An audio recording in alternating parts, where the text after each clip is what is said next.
cɛni muso denmisɛnnin ni mɔgɔkɔrɔba an ka foli bɛ aw bɛɛ ye donc aw ka émission mandi de don toujours aw ka émission la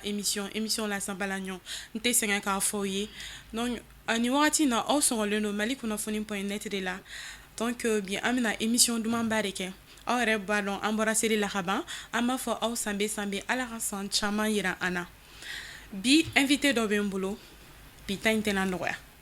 dɛ ni Kanku Musa ka prince de bɛ ɲɔgɔn fɛ aw yɛrɛ ɲumana bali Rapu Kanku Musa o ka prince de bɛ n bolo yan nɔ donc n bɛna kuma di a ma a b'a yɛrɛ fɔ an ye donc bonsoir ko bɛ cogo di ko tɛ togo la i b'a kan kan jumɛn de b'i da non mais ala ni kira tɔni dɔn dɔn ko Kanku Musa ka prince togo bɛɛ la n'ale bɔra yen dɔrɔn fanga bɛ yen kana nin fɔ ne siga yɛrɛ t'a la tɔgɔ ɲɛ yɔrɔ a tɛ kɔmi aw yɛrɛ ɲumana ko in bɛɛ ye ko kelen de sirajan kelen de don tudura gɛng an ka taga donc sisan an b'a demander fɛ k'i yɛrɛ fɔ an ye dɔɔni bon ne kɔni ne ye Sif Jara ye ne ye bamanan ye n ye malien ye n ye africain ye n ye seguka ye tu vois o ye ne ye d'accord faamuyali sɔrɔla o la sisan nɔ an bɛ se k'a dɔn n'a sɔrɔ i bɛ kalan de la walima n'a sɔrɔ i ye kalan de bila ni min don o la i to i da don la ko walawala ye dɔɔni non bon cɛ anw tɛ ekɔli la dɛ ekɔli kɔni munna non jɔ non bon problème ye min ye ni dakan bɛ min na dɔrɔn i bɛ ko de ye quoi minnu fana ye président ye olu ma président ya jɔ ka kɛ rappeur ye tu vois donc i dakan bɛ min na dɔrɔn o de ka chemin donc ala y'an bila misiki sira de kan o de y'an ka base c'est que an dakan de tun tɛ kalan fana la quoi i m'a faamu o de ko in y'o dɔrɔn de ye quoi. D'accord faamuyali sɔrɔla o la an bɛ continuer n'an ka question ye hali bi sisan an bɛ fɛ k'a dɔn e yɛrɛ donna musique la san yɛrɛ jumɛn de la bon ne donna musique la san min na bon ne ko n b'a date kelen f'i ye ou bien a moment kelen f'i ye n bɛ se ka nkalon tigɛ mais n yɛrɛ ka yɛlɛ biti kan o kɛra environ 2010-2011 o kɛra k'an to groupe GNJ la génération number 1J i b'a ye groupe dɔ formé an ye o kɛra o la mais ne ye Rapu kanu avant ça parce que au début depuis moment min na Master Sumi ninnu bɛ na ne tun bɛ Master Sumi de lamɛn kojugu ne tun b'a ka fɛnw lajɛ a ka fɛnw tun bɛ ne don ne tun b'a ye a bɛ kumaw kɛ ne tun bɛ micro ta balani fɔyɔrɔw la ne bɛ segin a ka fɛnw kan dɔɔni jusqu'à ce que n nana se Iba ma don dɔ la n ko bon musique ka di ne ye vraiment ne bɛ fɛ ka kɛ Lili Iba ye a ka di ne ye k'i ka ne dɛmɛ ne ka dɔnkili da donc o don bɛɛ an ye accueilli cogo min na depuis o don ne y'a dɔn ko taaɲɛ bɛ nin cɛ in na wa nin kɔnɔ ka ɲi nin ŋaniya ka ɲi bon nin bɛ se ka mɔgɔ dɛmɛ fɛnɛ quoi a m'a ɲɛ kumu a nana a ye ne yɛrɛ accueilli ne yɛrɛ bolo ko ni Iba Wane ye ɲɔgɔn ye a bɛna kɛ cogo min na a ma kɛ ten tɔ quoi donc a y'a yira n na n k'a to ala ma n'ale se ye min ye a b'o kɛ quoi donc jusqu'à ce que ka na GNJ sigi ka na musique kɛ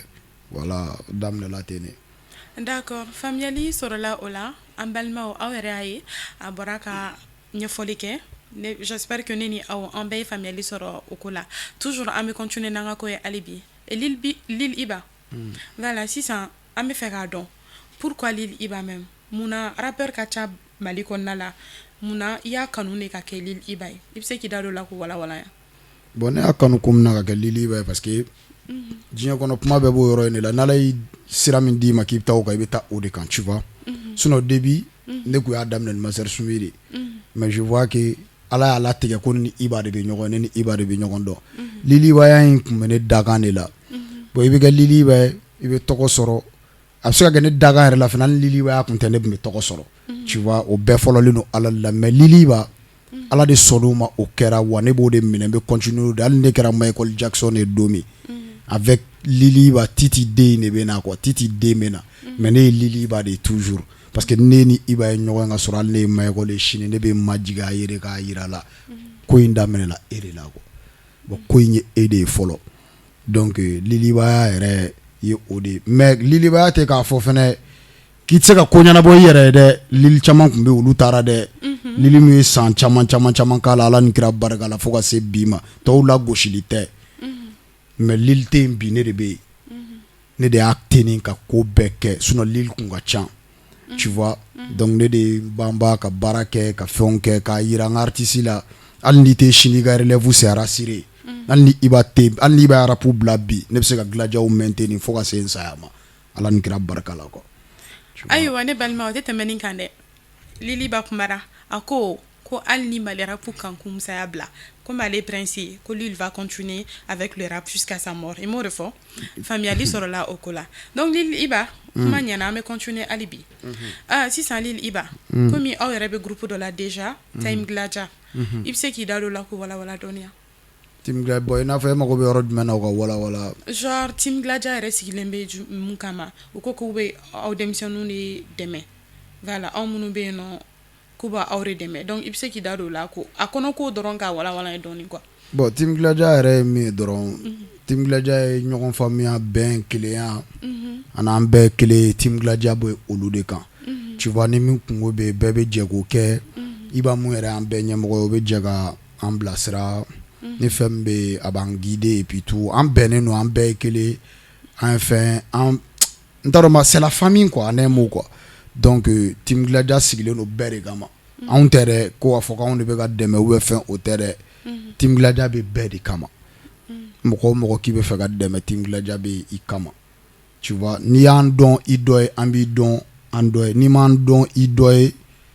an ma deli k'e ye yɛrɛ an t'e dɔn yɛrɛ. D'accord faamuyali sɔrɔla o ko la Lili Iba sisan Lili Iba an bɛ fɛ k'a dɔn mixtape n'a sɔrɔ mixtape dɔw de b'i bolo walima ni album dɔw de b'i bolo o hakɛ minnu ye i k'i da don o la i k'o walawala fɛnɛ. Bon actuellement an bɛ fɛnw kan mɛnɛ an bɛ fɛn caman kan n tɛ se k'a f'i ye ko album don n tɛ se k'a f'i ye ko mixtape don mais déjà an bɛ projet dɔ kan an bɛ ka baara k'a la a bannen don ala ni kira yɛrɛ bolo ka ban i m'a faamu komi quant à moi Kami b'a ɲɛmɔgɔ tɔn filɛ i b'a wari kan ka bɔ n'a ka album ye Mon Empire n'ale bɔra n'o ye an yɛrɛ bɛ bɔ ale b'a sen da sanfɛ mɔgɔw kan ne yɛrɛ bɛ sen da génération bɛɛ kan Glajaw ɲinan kɔni u k'u kulonɔgɔw bɔ k'u ka téléphone vider ka mémoire ka an kɔnɔ dɔrɔn ka banna quoi. D'accord donc ni ye faamuyali sɔrɔ i ka kuma la o kɔrɔ album t'i bolo fɔlɔ mais i b'a album bɛ n bolo album tɛ n bolo mixtape bɛ n bolo mixtape tɛ n bolo n tɛna a faranfasiya de mais n bɛna ale quoi déjà ko bɛɛ bannen don projet dɔ de bɛ yen quoi a fila la kɔni n t'a fɔ min don fɔlɔ dɛ mais surprise bɛ yen quoi en un mot quoi. Faamuyali sɔrɔla o la sisan Lili Iba komi i yɛrɛ bɔra k'i da don Iba One yɛrɛ ka album kura in na Mon Empire an y'a jateminɛ k'a ni rappeur caman ye featuring kɛ ani e ka featuring dɔw bɛ album in kɔnɔ wa an ye featuring kɛ bon a ma dan ne kelen ma n'a ka denmisɛnnin bɛɛ lajɛlen de jɛra ka featuring kɛ parce que n y'a f'i ye cogo min na Team Glaja ye famille de ye n'a fɔra ko ani Lili Iba kelen dɔrɔn ka featuring b'a la mɔgɔ caman b'a a mal interpréter quoi donc ne yɛrɛ ko a ma an bɛɛ ka jɛ an k'a kɛ o de ka ɲi quoi bɛɛ ka ye ala y'i da min kama n'i b'o kɛ i b'o de kɛ quoi bɛɛ ka ye o de ka ɲi donc an bɛɛ fara ɲɔgɔn kan an bɛɛ n'a yɛlɛnna biti kelen kan c'est une occasion a bɛ se ka kɛ dɔw bɛ olu yelen tɛ kosɛbɛ à travers ça olu bɛ ye a bɛ se ka kɛ dɔw bɛ olu yelen don a b'olu fana dɛmɛ ka taa hali bi tu vois sinon quant à moi n'a danna ne ma ne b'a fɔ an k'a kɛ problème t'a la o mais olu ye ɲɛngoyaw de ye quoi Team Glaja kɔnɔ olu tɛ yen quoi an bɛɛ de bɛ jɛ an bɛ ko dɔ kɛ o de y'a dan ye quoi i m'a faamu o de ye base ye trop. D'accord o album yɛrɛ a sortie prévue don pour quelle date? Non bon a yɛrɛ bɛ sa o ma a b'o fɔ n'ala sɔnna a ma a b'a invité a yɛrɛ bɛ na a bɛ caman i da don caman na parce que a bɛ fɛ ka bɔ ni album ye bɔcogo dɔ de la pour que genre i b'a fɔ surprise quoi bon surprise don mais a bɛ fɛ ka bɔ ni album i n'a fɔ album bɔcogo ka to ka falen Mali la cogo min na quoi ka yɛlɛma don a la pour que fanu bɛ se ka taa ni album bilala sisan u bɛ se ka taa vente bɛ se ka kɛ cogo minnu na mɔgɔw bɛ se k'a san cogo min na album bɛ se ka lakodɔn cogo min na sinon jamana wɛrɛw la n'i y'a jateminɛ k'a lajɛ olu ka album bɛ dɔrɔn tile kelen i b'a mɛn k'u ye 1 million de disques feere ou ye nin kɛ tan u ye nin kɛ tan tɔ olu b'an jɛ quoi an ka musique la quoi tu vois ni concert tɛ a ka gɛlɛn Mali artiste ka balo tɛ kosɛbɛ quoi bon donc fanu k'u ka artiste importance dɔn a yɛrɛ bɛna a b'i da don caman na k'a fɔ quoi n'ala sɔnna. D'accord an y'a jateminɛ Lili Iba One bɛ insister toujours ne ka culture mais pourquoi ça ne ka culture o y'an danbe de o ni m'i sugu dɔn dɔrɔn i bɛ kɛ sugu wɛrɛ ye dɛ ayiwa an layɛli o ye diyagoya ye dɛ aw tulo bɛ nin na kɔni ko non ni c'est vrai ni m'i sugu dɔn i bɛ kɛ sugu wɛrɛ de ye i t'i ɲɛsin caméra ma o non la tiɲɛ de o e min bɛ k'a lamɛn e b'a dɔn ko tiɲɛ de don parce que n'i y'a jateminɛ k'a lajɛ tubabuw bɛ na u bɛ na e ka fɛn de ta yan ka taa exploiter o foyi tɛ tubabu la ne ye tubabula ninnu kɛ o sɛnɛ tɛ kɛ o exactement foyi si tɛ kɛ ye a bɛɛ bɛ na ta yan nɔ de pourquoi pas e tɛ se k'i ta kɛ u kana ɲɛbɔ e t'a fɛ courage bɛ farafin na force bɛ farafin na fond bɛ farafin na mais moyen de tɛ farafin bolo quoi exactement moyen de t'an bolo bon o de ne ka culture kɛlɛ kɛ kun ne kelen tɛ ka culture kɛlɛ kɛ dɛ bɛɛ bɛ k'a kɛ e ka siya yata ba de lajɛ kɛ siya bɛ yɛlɛ faransi sɛnu kan ameriki sɛnu kan i b'a sɔrɔ manabɛlɛw fɛnw de b'a kan na a bɛ ka mali culture yira mais an minnu bɛ k'a kɛ yan nɔ u t'anw importance dɔn fɔlɔ quoi mais ni tubabuw nana sisan yɔrɔ bɛɛ ka rêve ye i ka misiki kɛ i ka taa tubabula de ye exactement i ka taa fɛnw kɛ ni tubabuw nana sa k'u bɛ wari don an ka misikiw la mais ne bɛ payer milliard de olu bɛ payer million de o parce que ne bɛ ka n ta de yira e mana tarapu kɛ cogo cogo e tɛ se k'o kɛ ka tɛmɛ Lil Wayne kan o i mana rap kɛ cogo cogo e tɛ se k'a kɛ ka tɛmɛ Tupac kan o mais DJ Khaled kora t'a bolo ngɔni t'a bolo effectivement bon donc o b'anw de fɛ yen o valoriser dɔrɔn u ka na ɲɛbɔ e fɛ c'est juste ça Nigériens bɛ k'o de kɛ ni Américains bɛ ka taa featuring demande u fɛ ni Maliens yɛrɛ ye Davido ni Lil Wayne ou bien Meek Mill ninnu f'u dabali bɛ ban alors que suya tɛ yɛrɛ a y'a ta de kɛ dɔrɔn Davido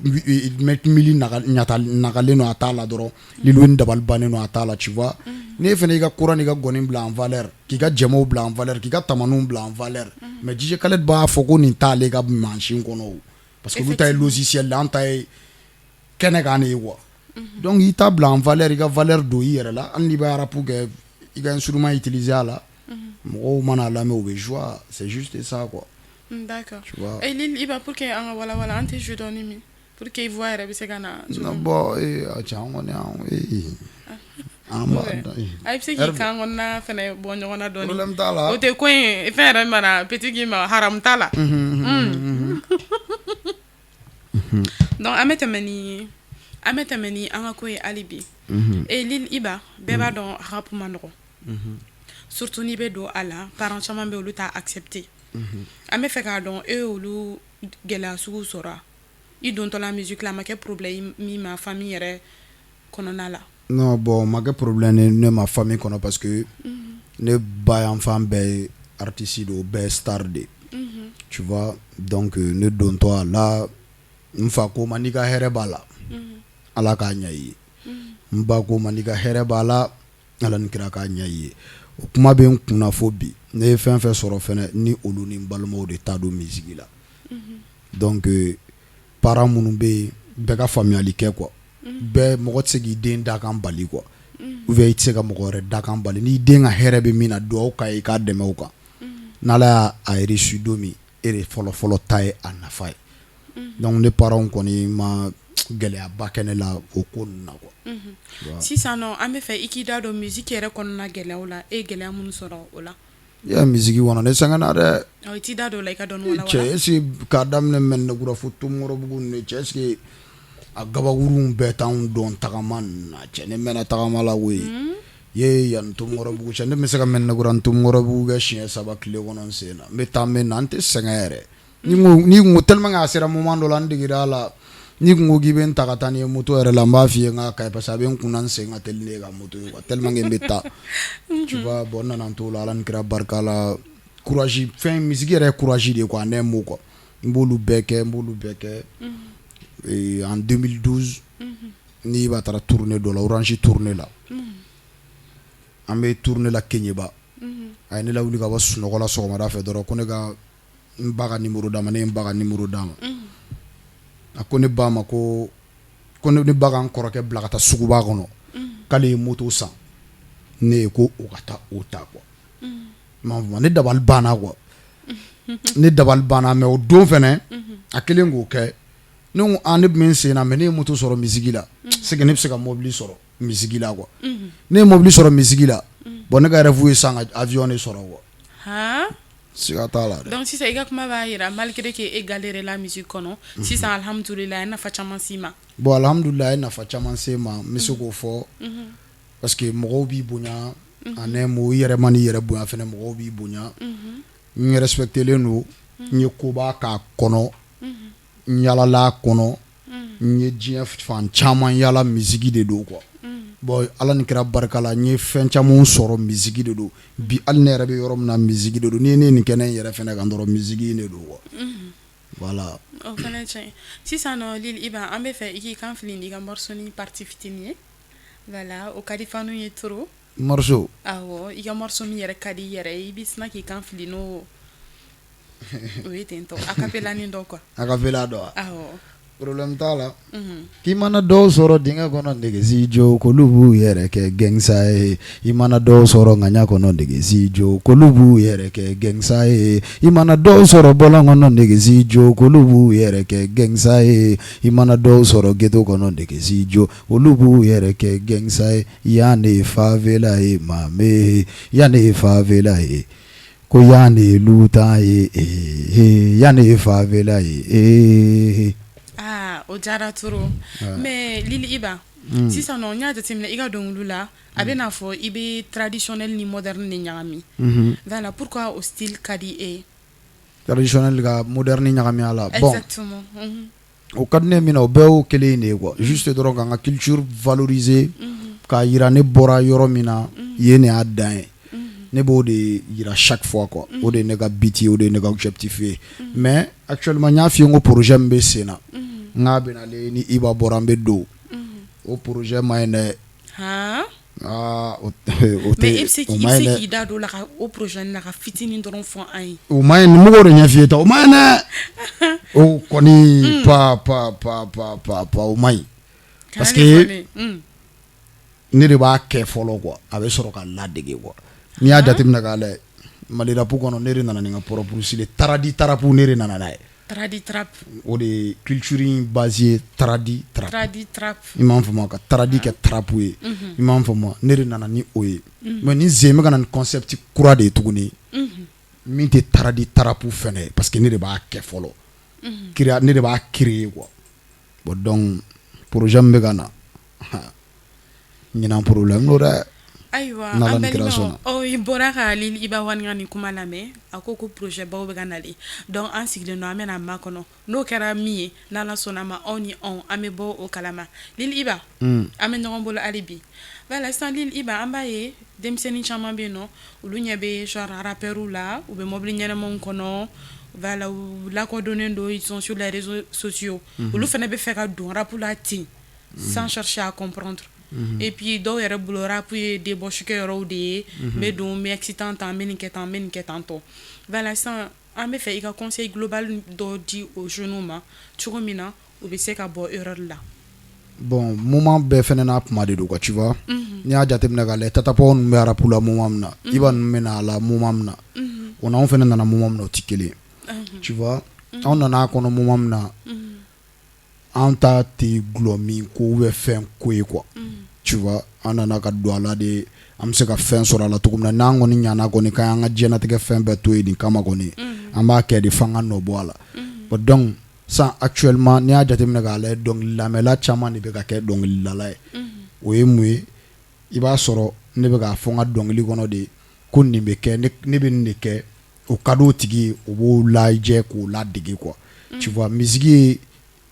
objectif dɔ de ye quoi n'i donna ni min ye misiki la i bɛ k'o de ye quoi ani mun n'i donna misiki la k'i bɛ fɛ ka wari sɔrɔ a la i ka baara b'i bila i bɛ baara ɲɛnama kɛ i bɛ wari sɔrɔ n'i donna misiki la k'i bɛ fɛ ka kɛ dɔrɔgutala de i bɛ tɛmɛ dɔrɔguta kan n'i donna misiki la k'i bɛ fɛ ka muso de sɔrɔ i bɛ tɛmɛ muso sɔrɔ kan parce que i ka carrière bɛ dan o de ma tu vois i bɛ don n'a objectif min na Ala b'i dɛmɛ o de kɔ diɲɛlatigɛ sira bɛɛ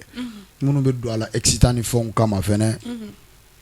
u bɛ se ka ko wɛrɛ kɛ mun tɛ excitant u bɛ se ka ko wɛrɛ ɲɛ sɔrɔ a la min tɛ hali excitant ye o bɛɛ bɛ dépend i yɛrɛ ka objectif de la quoi donc mɔgɔ de b'i yɛrɛ ɲa a ma se mɔgɔ k'a fɔ ko i kana nin kɛ quoi mɔgɔ si t'a fɔ mɔgɔ si ko tasuma filɛ t'a don a la i tɛ taa don o la fo ka diɲɛ wuli bɔ donc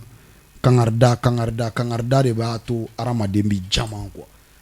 o ye ne ka faamuyali cogo de ye dɛ karisa nin dabila fɛn dɔ man di ye